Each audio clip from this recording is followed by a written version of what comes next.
Пойдем посмотрим на генератор, какая температура в нем сейчас и какой уровень воды. Так, сейчас клапан подпитки открыт.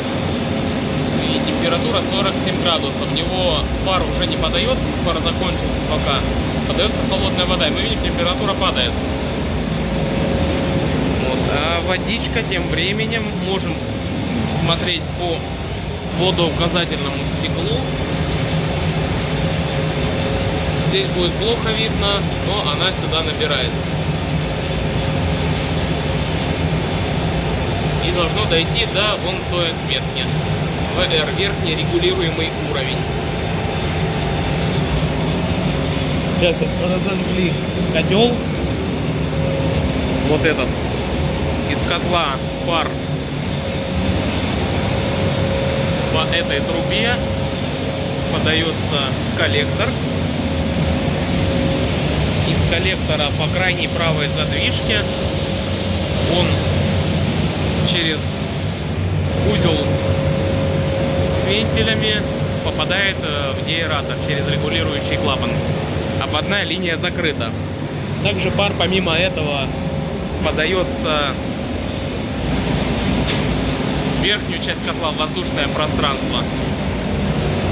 Температура упала на градус почти. Сейчас котел разожжем. Разожгли, точнее, уже. Посмотрим, работает ли он. Да, работает, но также здесь должен быть подвод воздуха, чтобы не скапливался конденсат под стеклом. Под вот этим. Воздух можно подводить от горелки, либо откуда-то отдельно. Ну, обычно от вентилятора горелки можно линию воздушную бросать. Вот, насосы с частотным управлением работают очень интересно. Насос изначально работает на минимальной частоте, контроллер им дает минимальную частоту, но по мере того, как давление в котле вырастает, контроллер видит это и начинает увеличивать частоту вращения на насосе с помощью преобразователя частоты, встроенного здесь в голове.